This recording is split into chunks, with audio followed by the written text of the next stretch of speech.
How y'all doing? What's happening out there? This video gonna be about Brian Walsh, the guy who's alleged to um, sold the bag of his wife to cash in to inheritance. His wife Ann Walsh is supposedly it's like something out of the TV series Dexter. They said Brian Walsh did it directly. Very sinister plot out of Massachusetts. This thing is, he Googling his son's iPod on how to dismember and how do you do this and can you get how the implications, and it's like, wow.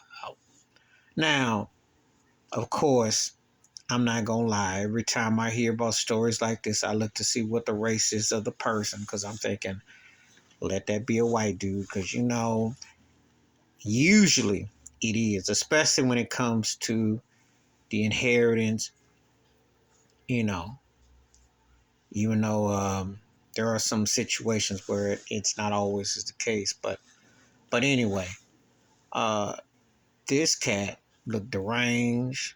Uh, and it's just, you know, like when I always say the elephant in the room, if a woman don't love you no more, don't want you no more, it hurts and you mad and you gonna plead your case, but divorce is a lot easier, even though it's painful in a slap, than other alternatives.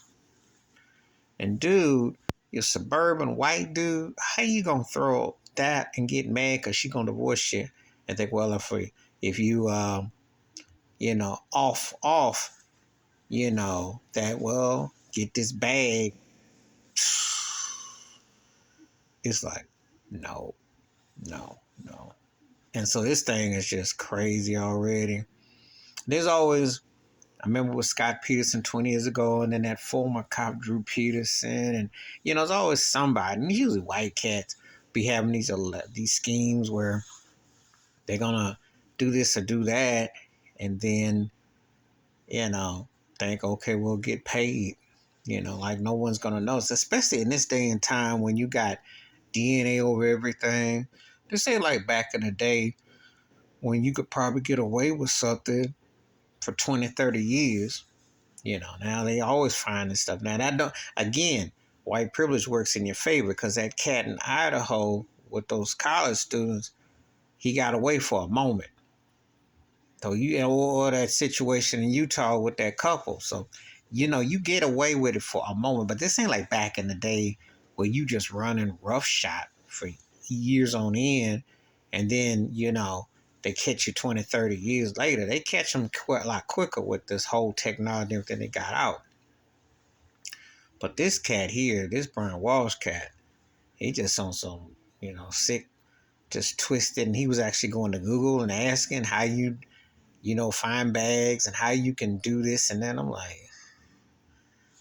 listen, I'll tell you right now, if you have an ish, just get the divorce. Take it out in court, say all the words you want to say or scream, but don't take it out on someone who don't want you no more. I mean, if you've been there, you know what I mean. You've been broken up, heartbreak, you gone through all that. Hey, live to see another day with your freedom, or live to see another day that you can walk. Don't be like, oh, because you ain't gonna, no one else can have you. And I know that breakup thing ain't easy, that divorce ain't easy, but listen, better to part ways, words said or feelings hurt, than try to, do the off thing. That ain't a good look. Not in the big picture, not in none of the pictures. Please hit like, subscribe, welcome thoughts and comments, and I do respond. Thank you. Wash your hands, keep your mind clear, watch out for another, and share the video if you want to. And you'll keep hearing a lot more stories of this. Gonna be on Dateline in 2020. They're gonna make this into some novel. The couple that looked like they had it all and all the romance of it. You know how it goes. I'm out.